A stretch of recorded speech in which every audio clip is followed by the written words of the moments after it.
सुबह होते ही कुमार नहा धोकर जंगी कपड़े पहन हथियारों को बदन पर सजा माँ बाप से विदा होने के लिए महल में गए।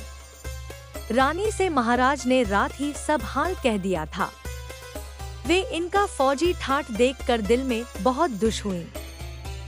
कुमार ने दंडवत कर विदा मांगी।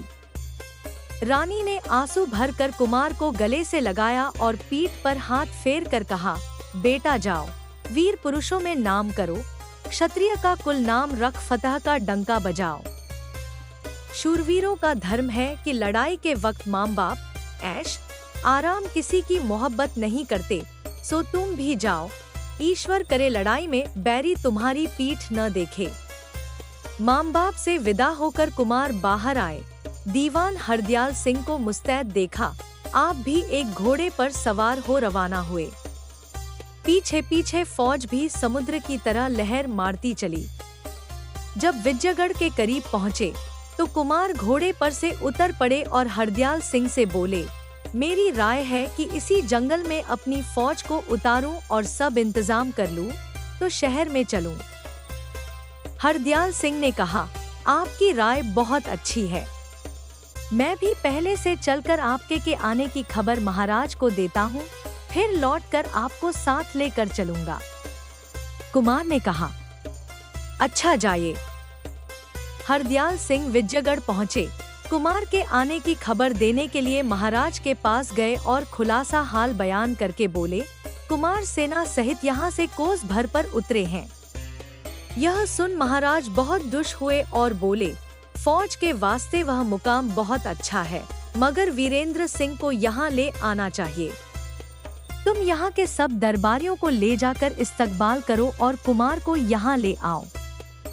बमूजिब हुक्म के हरदयाल सिंह बहुत से सरदारों को लेकर रवाना हुए। यह खबर तेज सिंह को भी हुई। सुनते ही वीरेंद्र सिंह के पास पहुँचे और दूर ही से बोले, मुबारक हो। तेज सिंह को देखकर कुमार बहुत खुश हुए और हालचाल पूछा। तेज सिंह ने कहा, जो कुछ है सब अच्छा है, जो बाकी है अब बन जाएगा। यह कह तेज सिंह लश्कर के इंतजाम में लगे। इतने में दीवान हरदयाल सिंह में दरबारियों के आ पहुँचे और महाराज ने जो हुक्म दिया था कहा। कुमार ने मंजूर किया और सजस्जा कर घोड़े पर सवार हो 100 फौजी सिपाही साथ ले महाराज से मुलाकात को विजयगढ़ चल। शहर भर में मशहूर हो गया कि महाराज की मदद को कुंवर वीरेंद्र सिंह आए हैं, इस वक्त किले में जाएंगे। सवारी देखने के लिए अपने अपने मकानों पर औरत मर्द पहले ही से बैठ गए और सड़कों पर भी बड़ी भीड़ इकट्ठी हो गई। सभी की आंखें उत्तर की तरफ सवारों के इंतजार में थी। यह खबर महाराज को भी पहुंची कि कुमार चले आ रहे हैं। उन्होंने महल में जाकर महारानी से सब हाल कहा, जिसको सुनकर वे प्रसन्न हुईं और बहुत सी औरतों के साथ, जिनमें चंद्रकांता और चपला भी थी, सवारी का तमाशा देखने के लिए ऊंची अटारी पर जा बैठीं। महाराज भी सवारी का तमाशा देखने के लिए दीवान खाने की छत पर जा बैठे। थोड़ी ही देर बाद उत्तर की तरफ से कुछ धूल उड़ती हुई दिखाई दी और नजदीक आने पर देखा कि थोड़ी सी फौज सवारों की चली आ रही है। कुछ अरसा गुजरा तो साफ दिखाई देने लगा। कुछ सवार जो धीरे धीरे महल की तरफ आ रहे थे, फौलादी जिर्रा कवच पहने हुए थे, जिस पर डूबते हुए सूर्य की किरणें पड़ने से अजब चमकदमक मालूम होती थी। हाथ में झंडेदार नेजा लिए, ढाल तलवार लगाए जवानी की उमंग में अकड़े हुए बहुत ही भले मालूम पड़ते थे। उनके आगे आगे एक खूबसूरत, ताकतवर और जेवरों से सजे हुए घोड़े पर, जिस पर जड़ाऊ जीन कसी हुई थी और अटखेलिया कर रहा था, पर कुंवर वीरेंद्र सिंह सवार थे। सिर पर फौलादी टोप, जिसमें एक हुमा, एक कल्पित पक्षी के पर की लंबी कलगी लगी थी। बदन में बेशकीमती लिबास के ऊपर फौलादी जेर पहने हुए थे। गोरा रंग, बड़ी बड़ी आँखें, गालों पर सुर्खी छा रही थी। बड़े बड़े पन्ने के दानों का कंठा और भुजबंद भी पन्ने का था, जिसकी चमक चेहरे पर पड़कर खूबसूरती को दूना कर रही थी। कमर में जड़ाऊ पेटी, जिसमें बेशकीमती हीरा जड़ा हुआ था, और पिंडली तक का जूता जिस पर कौदिये मोती का काम था, चमड़ा नजर नहीं आता था, पहने हुए थे। ढाल, तलवार, खंजर, तीरकमान लगाए एक गुर्ज करबूस में लटकता हुआ, हाथ में नेजा लिए घोड़ा कुदाते चले आ रहे थे। ताकत, जवामर्दी, दिलेरी और रोआब उनके चेहरे से ही झलकता था। दोस्तों के दिलों में मोहब्बत और दुश्मनों के दिलों में खौफ पैदा होता था। सबसे ज्यादा लुत्फ तो यह था कि जो 100 सवार संग में चले आ रहे थे वे सब भी उन्हीं के हमसिन थे। शहर में भीड़ लग गई। जिसकी निगाह कुमार पर पड़ती थी, आंखों में चकाचौंध सी आ जाती थी। महारानी ने जो वीरेंद्र सिंह को बहुत दिनों पर इस ठाट और रोआब से आते देखा, सौगुनी मोहब्बत आगे से ज्यादा बढ़ गई। मुंह से निकल पड़ा, अगर चंद्रकांता के लायक वर है तो सिर्फ वीरेंद्र। चाहे जो हो, मैं तो इसी को दामाद बनाऊंगी। चंद्रकांता और चपला भी दूसरी खिड़की से देख रही थी। चपला ने टेढ़ी निगाहों से कुमारी की तरफ देखा। वह शर्मा गई, दिल हाथ से जाता रहा। कुमार की तस्वीर आंखों में समा गई। उम्मीद हुई कि अब पास से देखूंगी। उधर महाराज की टकटकी बंध गई। इतने में कुमार किले के नीचे आ पहुँचे। महाराज से न रहा गया, खुद उतर आए और जब तक वे किले के अंदर आए, महाराज भी वहां पहुंच गए। वीरेंद्र सिंह ने महाराज को देखकर पैर छुए। उन्होंने उठाकर छाती से लगा लिया और हाथ पकड़े सीधे महल में ले गए। महारानी उन दोनों को आते देख आगे तक बढ़ आई। कुमार ने चरण छुए। महारानी की आंखों में प्रेम का जल भर आया। बड़ी रुचि से कुमार को बैठने के लिए कहा। महाराज भी बैठ गए। बाएं तरफ महारानी और दाहिनी तरफ कुमार थे। चारों तरफ लौंडियों की भीड़ थी, जो अच्छे अच्छे गहने और कपड़े पहने खड़ी थी। कुमार की नीची निगाहें चारों तरफ घूमने लगी, मानो किसी को ढूंढ रही हो। चंद्रकांता भी किवाड़ की आड़ में खड़ी उनको देख रही थी। मिलने के लिए तबीयत घबरा रही थी, मगर क्या करे, लाचार थी। थोड़ी देर तक महाराज और कुमार महल में रहे। इसके बाद उठे और कुमार को साथ लिए हुए दीवान खाने में पहुँचे। अपने खास आरामगाह के पास वाला एक सुंदर कमरा उनके लिए मुकर्रर कर दिया। महाराज से विदा होकर कुमार अपने कमरे में गए। तेज सिंह भी पहुँचे। कुछ देर चुहल में गुजरी। चंद्रकांता को महल में न देखने से इनकी तबीयत उदास थी। सोचते थे कि कैसे मुलाकात हो। इसी सोच में आंख लग गई। सुबह जब महाराज दरबार में गए, वीरेंद्र सिंह स्नान पूजा से छुट्टी पा दरबारी पोशाक पहने, कलंगी सरपेंट समेत सिर पर रख, तेज सिंह को साथ ले दरबार में गए। महाराज ने अपने सिंहासन के बगल में एक जड़ाऊ कुर्सी पर कुमार को बैठाया। हरदयाल सिंह ने महाराज की चिट्ठी का जवाब पेश किया, जो राजा सुरेंद्र सिंह ने लिखा था। उसको पढ़कर महाराज बहुत दुश हुए।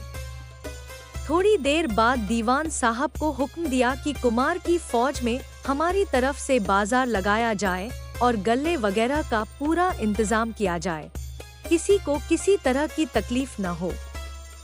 कुमार ने अर्ज किया, महाराज, सामान सब साथ आया है।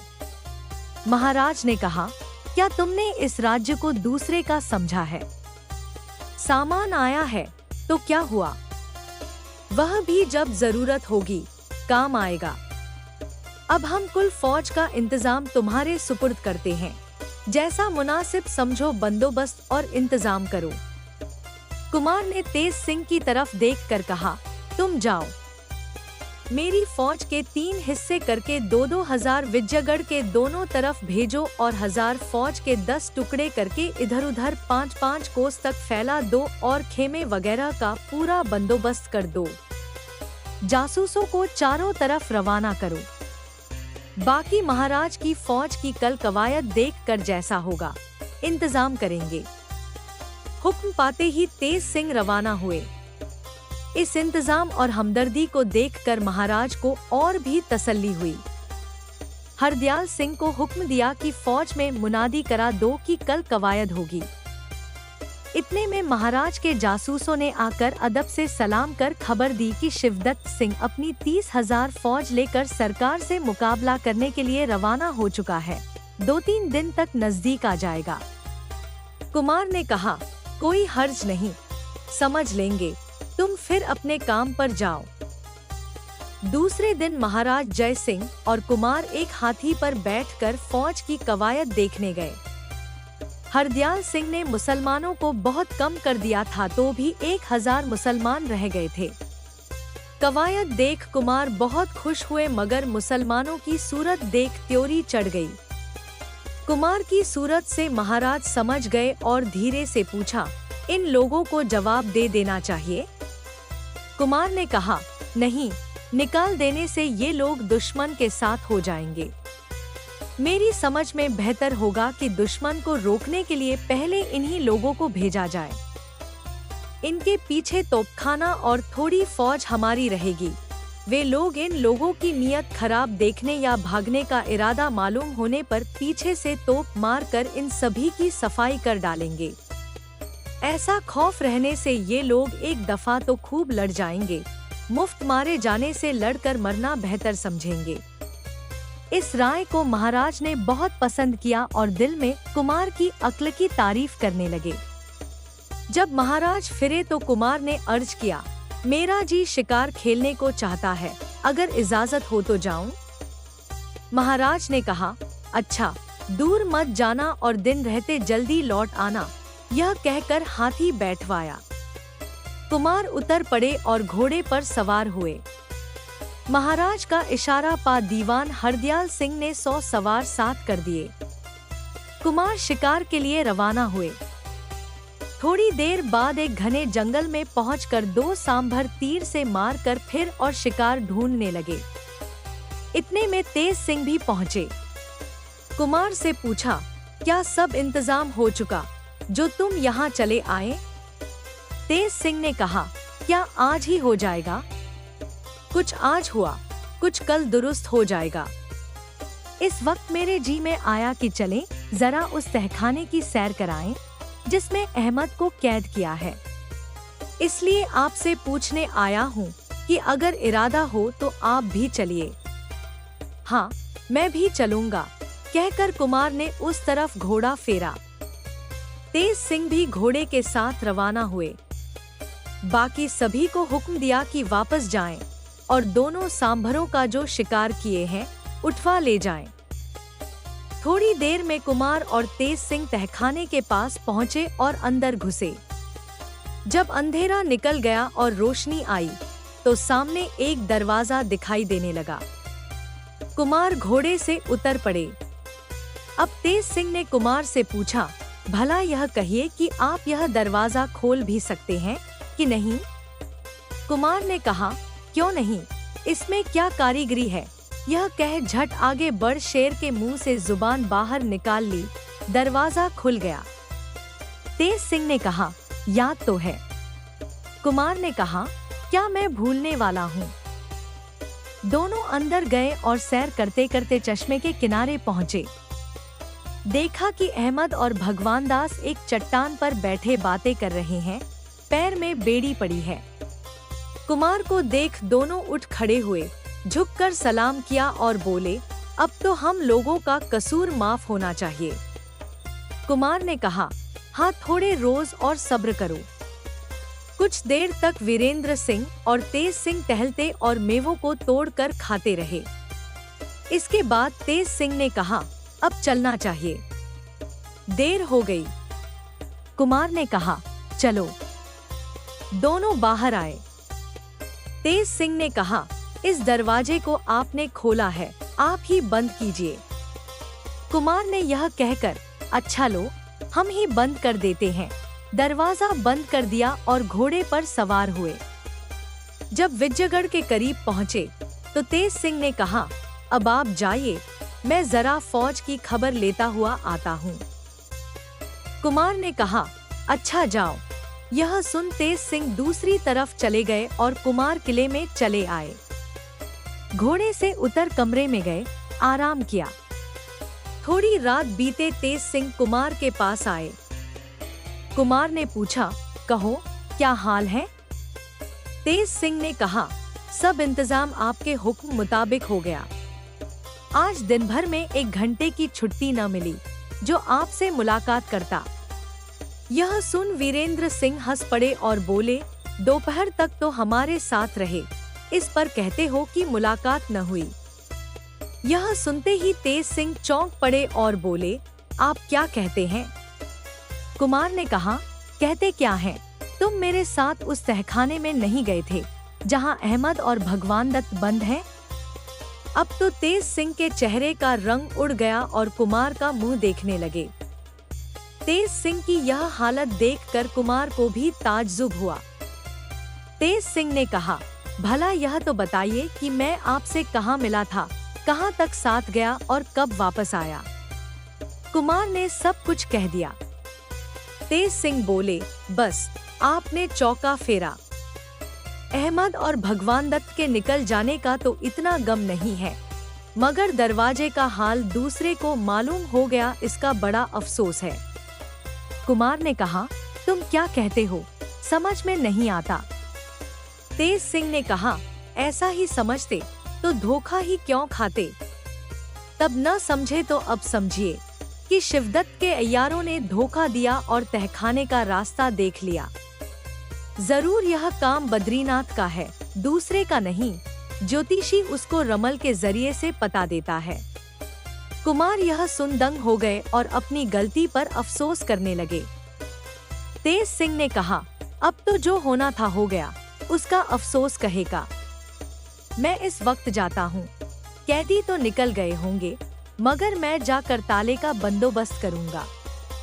कुमार ने पूछा, ताले का बंदोबस्त क्या करोगे? तेज सिंह ने कहा, उस फाटक में और भी 2 ताले हैं जो इससे ज्यादा मजबूत हैं। उन्हें लगाने और बंद करने में बड़ी देर लगती है, इसलिए उन्हें नहीं लगाता था, मगर अब लगाऊंगा। कुमार ने कहा, मुझे भी वह ताला दिखाओ। तेज सिंह ने कहा, अभी नहीं, जब तक चुनारगढ़ पर फतह न पाएंगे न बताएंगे, नहीं तो फिर धोखा होगा। कुमार ने कहा, अच्छा तुम्हारी मर्जी।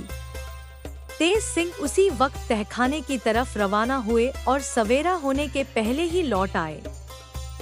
सुबह को जब कुमार सोकर उठे तो तेज सिंह से पूछा, कहो तहखाने का क्या हाल है? उन्होंने जवाब दिया, कैदी तो निकल गए, मगर ताले का बंदोबस्त कराया हूँ। नहा धोकर कुछ खाकर कुमार को तेज सिंह दरबार ले गए। महाराज को सलाम करके दोनों आदमी अपनी अपनी जगह बैठ गए। आज जासूसों ने खबर दी कि शिवदत्त की फौज और पास आ गई है, अब 10 कोस पर है। कुमार ने महाराज से अर्ज किया, अब मौका आ गया है कि मुसलमानों की फौज दुश्मनों को रोकने के लिए आगे भेजी जाए। महाराज ने कहा, अच्छा भेज दो। कुमार ने तेज सिंह से कहा, अपना एक तोपखाना भी इस मुसलमानी फौज के पीछे रवाना करो। फिर कान में कहा, अपने तोपखाने वालों को समझा देना कि जब फौज की नीयत खराब देखें तो जिंदा किसी को न जाने दे। तेज सिंह इंतजाम करने के लिए चले गए। हरदयाल सिंह को भी साथ लेते गए। महाराज ने दरबार बर्खास्त किया और कुमार को साथ ले महल में पधारे। दोनों ने साथ ही भोजन किया। इसके बाद कुमार अपने कमरे में चले गए। छटपटाते रह गए, मगर आज भी चंद्रकांता की सूरत न दिखी, लेकिन चंद्रकांता ने आड़ से इनको देख लिया।